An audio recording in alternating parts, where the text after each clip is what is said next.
So today's episode is gonna be a little short, and it's supposed to be a part of my 10 facts about me.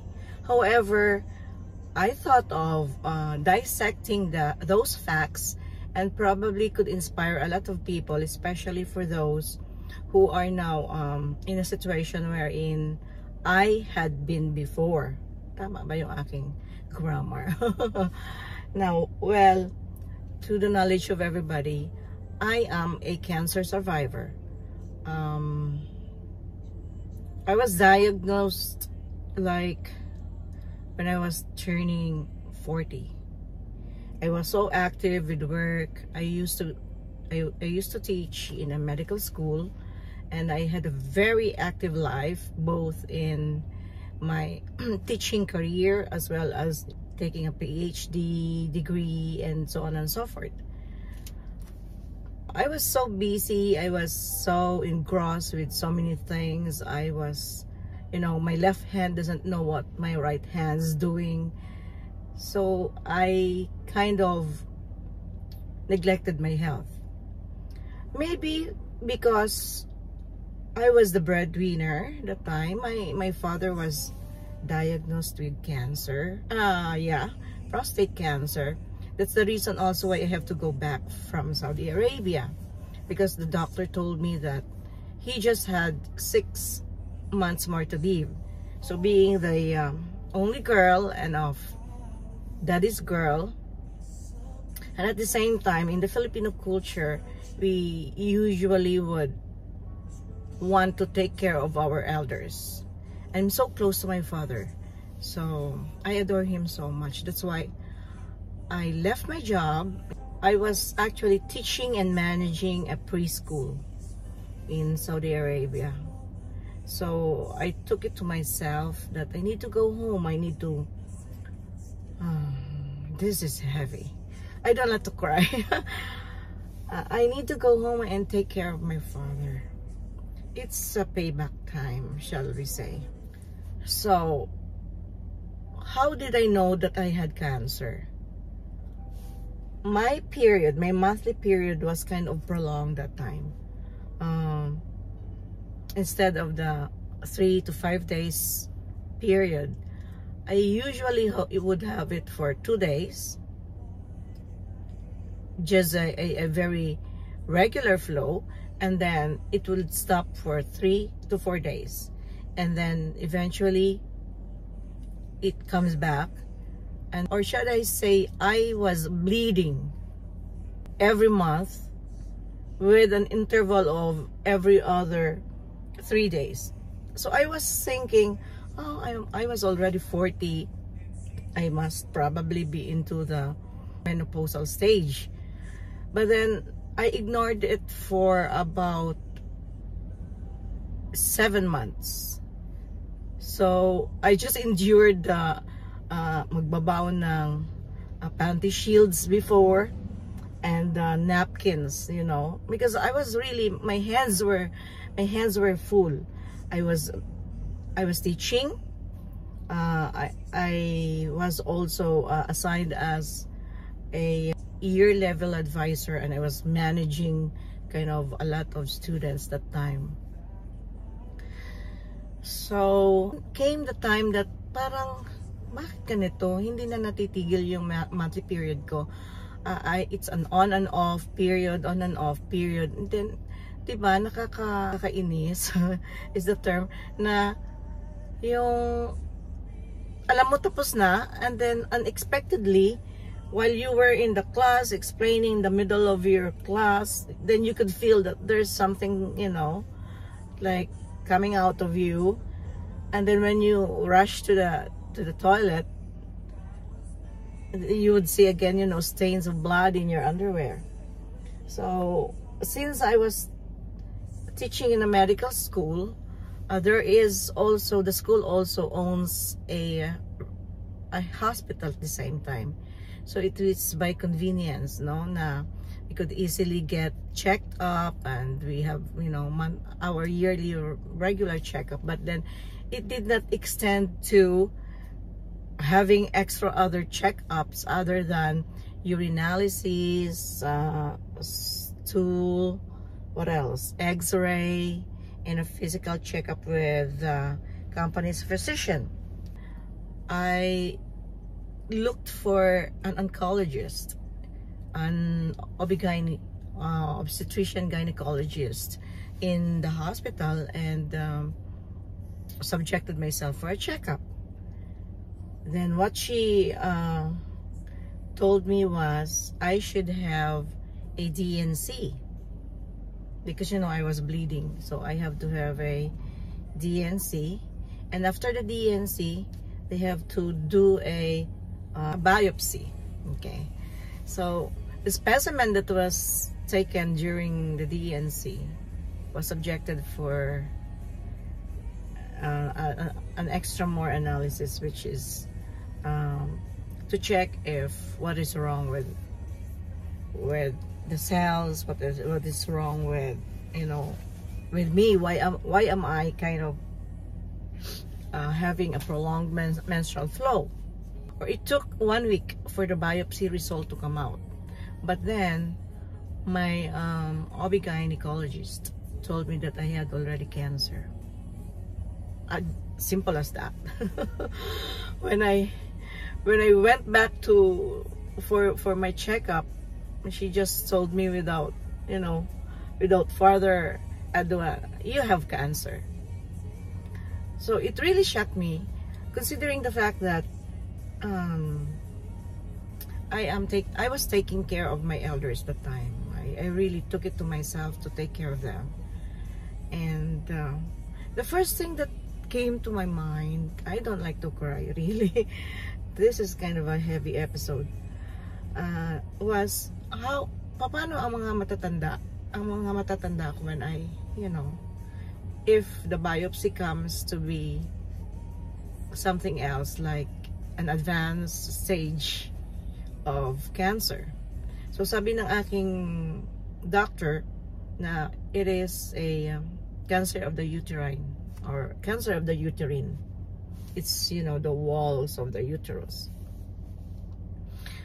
So the purpose of the biopsy is to know if I need to undergo a radiotherapy and chemotherapy, to that matter. And ang pumasok sa isip ko yung paano yung dalawa. I am not married, I don't have kids, so during that time, lalo na ngayon, wala na yung reproductive system ko. After I left the office of the doctor, I cannot tell anybody else. I was kind of digesting everything to myself na paano to?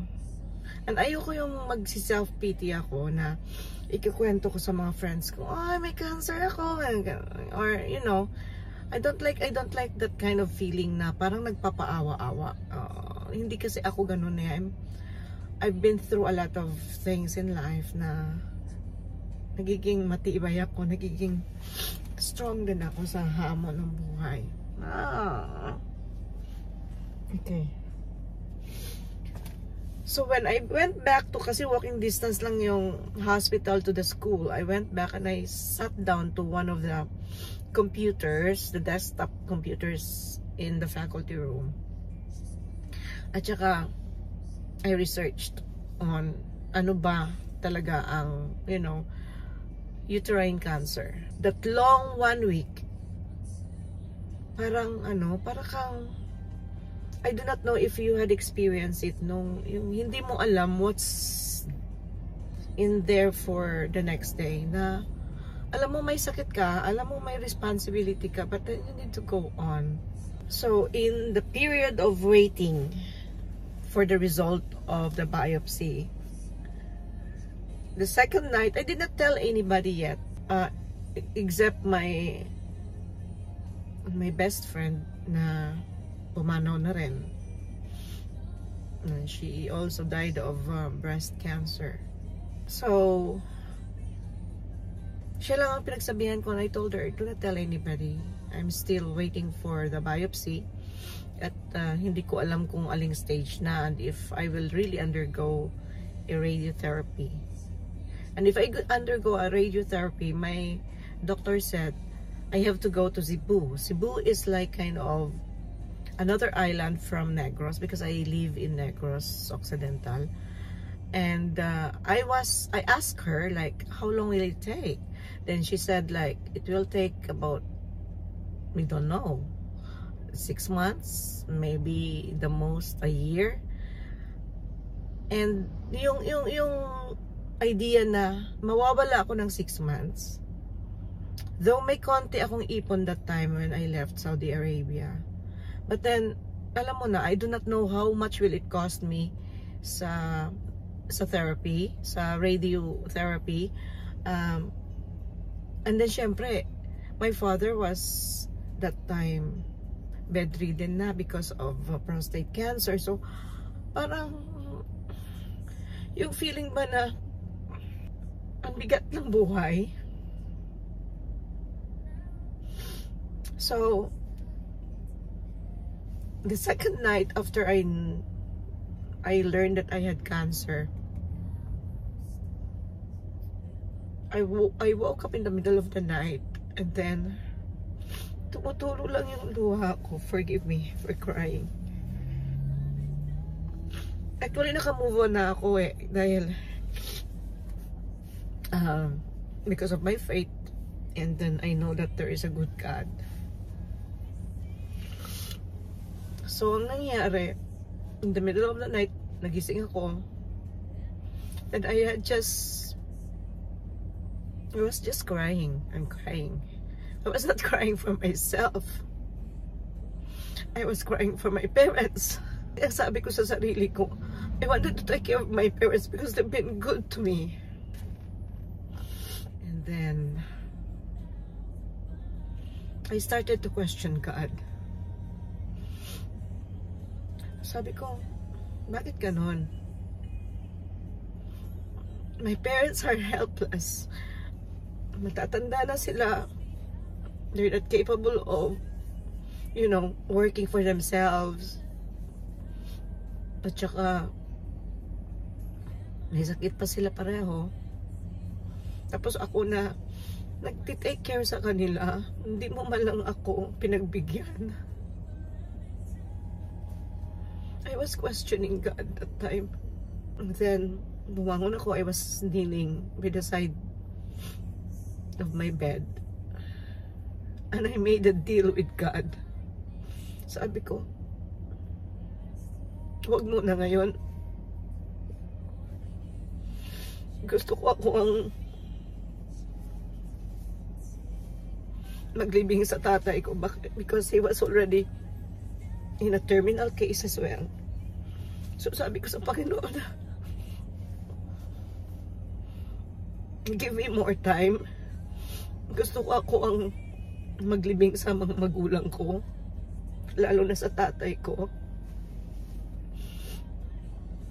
So but before I had the pap smear, I did not tell my parents. I was the area head of one of the departments in the school where I was teaching before. So I just told my parents, I will be out for a week kasi magkakaroon ako, I will be under DNC procedure. Magkakaroon ako ng seminar, sabi ko. So I began, kasi sanay na sila doon. Sometimes I'm away from home for 3 days or 4 days. So sabi ko, I will be away for 5 days. So the only people I told about, the procedure were my 2 brothers. Sabi ko, huwag niyong sabihin sa matatanda. I don't like them to worry because may sakit na nga sila eh. So I could say that God is good. God is good all the time. Because after a week, the result came out. And then I was only staged 2B. Stage 2B, yeah. Ang sabi ng OB-GYN ko, you know what? yung difference ng or yung distance ng cancer cells daw to the wall of my uterus,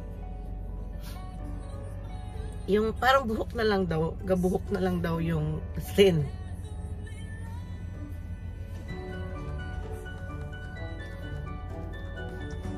Ang ganda ng kanta, o tamang-tama, I get down my knees. Ganun na lang daw kanipis, talagang manipis na lang daw, at saka magiging stage, you know. Then I will be subjected to therapy kung lumampas daw doon, kasi pag metastasize na raw yun sa other organs like my uterus and all those. So sabi niya, maswerte ka, hindi mo kailangan ng therapy, but kailangan mo another operation, kailangan mo ng total hysterectomy. Alam nyo yung feeling na, sorry Lord ha, kinwestiyon ko kaagad yung will mo, kasi right there and then na-realize ko na God was listening probably when I was praying and when I was, you know, having a deal with Him during that night of confusion. Na, tsaka shall I say, depression na rin. That's one reason why I don't have children, though I wanted to have kids. I love kids. I love my nieces and nephews. That's why sila yung nasa-shower ko ng lahat na dapat para sa magiging anak ko. But then, nonetheless, I have no complaints. So, ano ang moral lesson nitong story of survival ko? Na during our difficult times, the only thing that we have to do is to really just hold on. Hold on doon sa Panginoon na alam natin He'll take care of our needs. He's a good God. He's a kind God. He is a forgiving God. So, how many years am I cancer-free na? About 14 years. My gynecologist told me na the crucial years would be the first to the 10th years. So, kailangan every year magkakaroon ako ng pap smear. So, to monitor kung talagang, I'm cancer-free. So, until now, awa ng Diyos, God is good. And I claim that God is good all the time. I'm cancer-free. I am a cancer survivor. So, thank you so much, mga ka-sisters, for watching my video. And I hope you like it. Medyo heavy. May iyakan blues. But then, to those na may ganitong sitwasyon sa akin, tiwala lang sa Panginoon.